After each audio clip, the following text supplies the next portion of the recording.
Breaking news for the tens of millions of people who own Apple products but who think of themselves as fans, not just customers.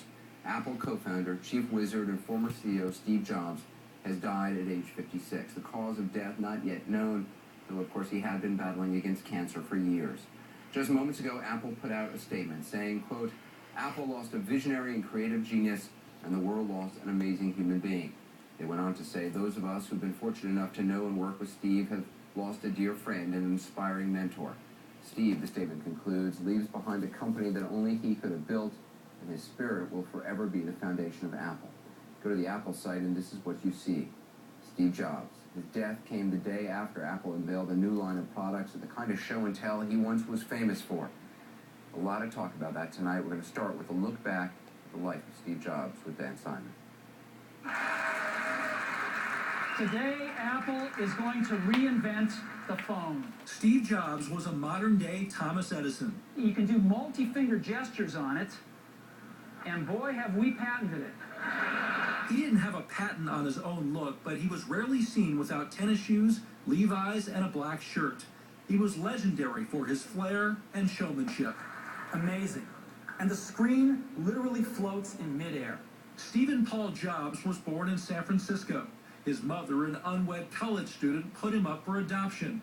He developed an early interest in computers, going to after-school lectures at Hewlett-Packard. After high school, he attended Reed College, but only for one semester. At just 20 years old, he started Apple Computer in his garage with friend Steve Wozniak.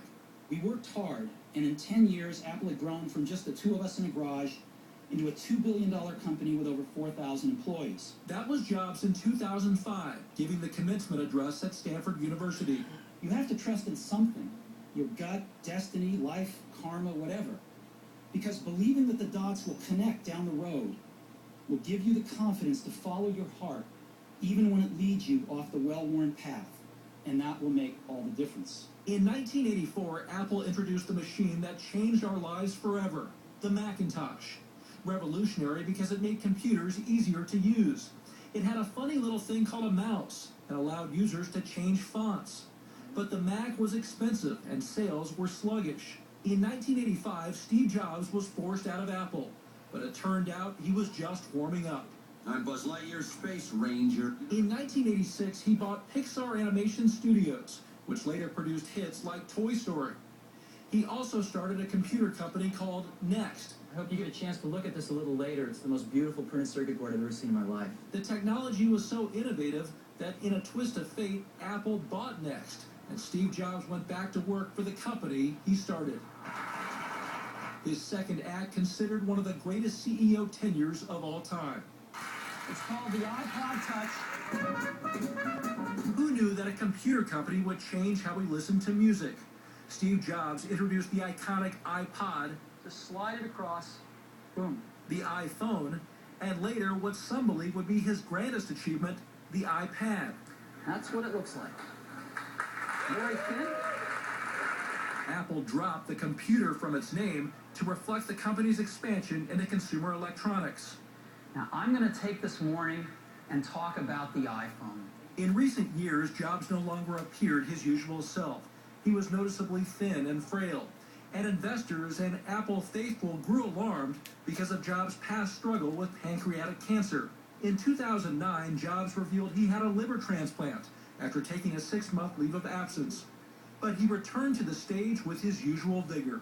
It is our new MacBook Air, and we think it's the future of notebooks. Eventually, though, his struggle with ill health led him to step down as CEO. In a letter to the Apple Board of Directors, Jobs wrote, "I have always said if there ever came a day when I could no longer meet my duties and expectations as Apple CEO, I would be the first to let you know. Unfortunately, that day has come. I have made some of the best friends of my life at Apple," he added, "and I thank you for all the many years of being able to work alongside you."